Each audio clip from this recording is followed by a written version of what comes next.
Hello and welcome to Prudent Media. My name is Sachin Chatte and on this program we take a look at all the latest releases.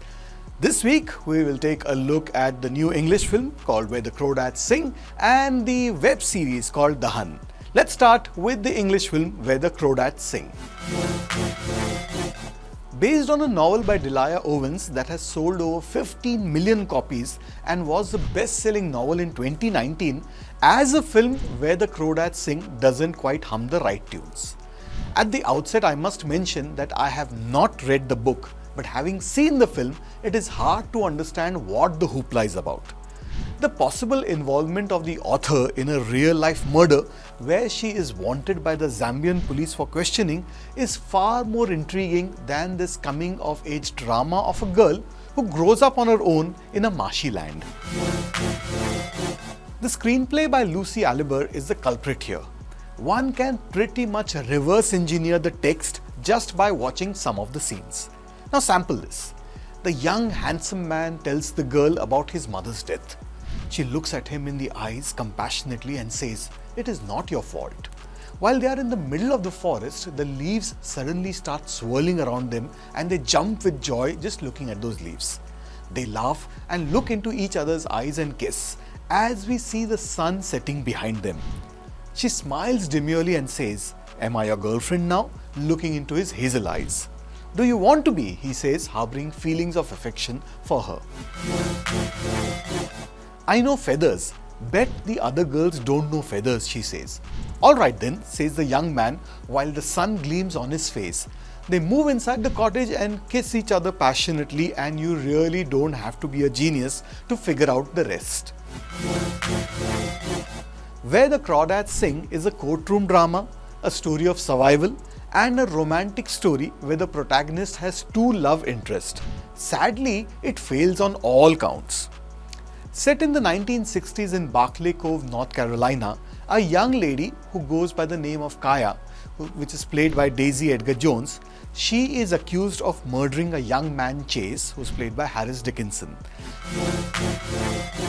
He falls to death from a rusty iron tower. Since she lives all alone in a marshy land, the locals call her Marsh Girl, and she is pretty much an outcast except for a black couple who support her. Through flashbacks, we learn how Kaya was left alone. Her mother, her brother, her father all left the place, leaving her behind. She grows up all alone and learns to fend herself, but her life changes when her childhood friend and a hunk, Tate, which is played by Taylor John Smith, comes into her life. He teaches her to read and write, and his compassionate nature makes her fall in love. Meanwhile, she also takes interest in the flora and fauna around and knows the names of practically all the species around, leaving a bit of mystery about how she learned all that.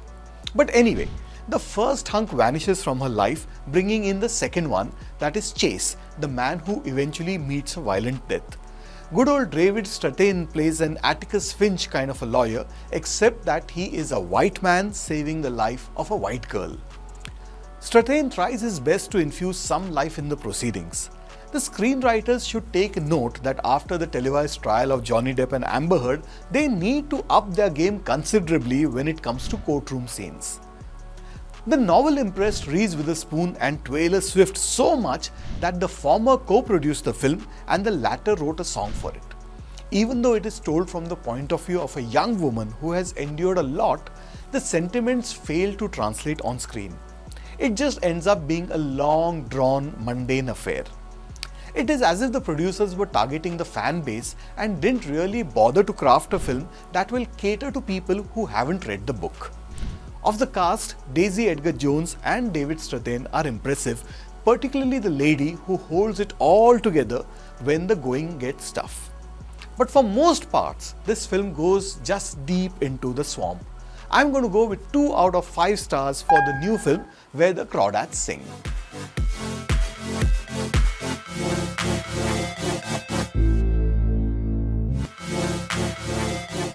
And now let's take a look at the new web series called Dahan Raakan Ka Rahasya. Dahan Raakan Ka Rahasya is streaming on Disney Hotstar and it is one of those supernatural horror thrillers.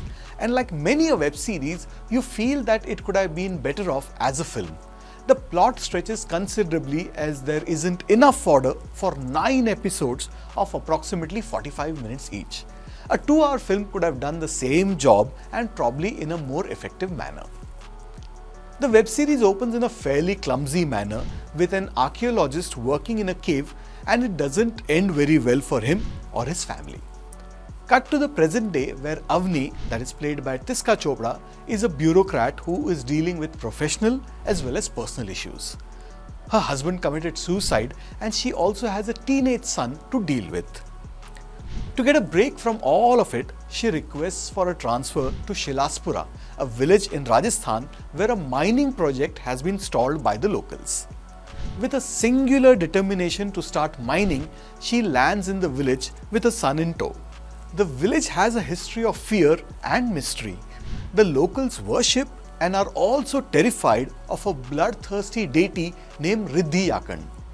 The Pramukh of the village, played by Saurabh Shukla, believes that the mining will unleash the demon, as anyone who enters the pit will get possessed by it. Add to it, Shilaspura is a pretty lawless place which seems to have its own rules and customs.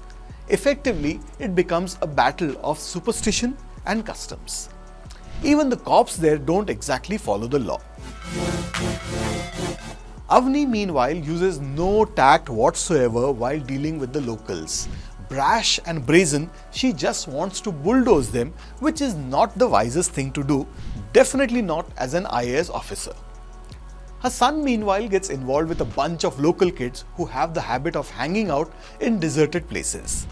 Now, if you see a hand hanging out in an abandoned factory, what will you do? Run like hell and call the police? Or will you go closer with torches in hand to do an inspection? Now, no prizes for guessing what the kids do in this web series.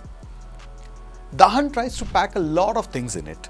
Environmental destruction, superstitious beliefs, climate change, and also a lot of mumbo jumbo as well is packed in it. The writing is a bit inconsistent in some scenes.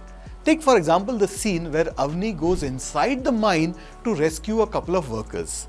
With hordes of other people around, you don't expect an IAS officer to show that kind of daredevilry. But by and large, the web series stays on track and never slips off the rails completely. The production values and the cast is from the top draw. Tiska Chopra has a few awkward scenes like the daredevilry one, but she is convincing much like the rest of them. All in all, Dahan is not such a bad watch, at least it treads a different path. Well, that's what I thought of the film and the web series released this week. Do let us know what you think. Do write into us. Our address is features@prudentmedia.in. And I'll be back with you next week with more movies and web series. Till then, it's goodbye from me.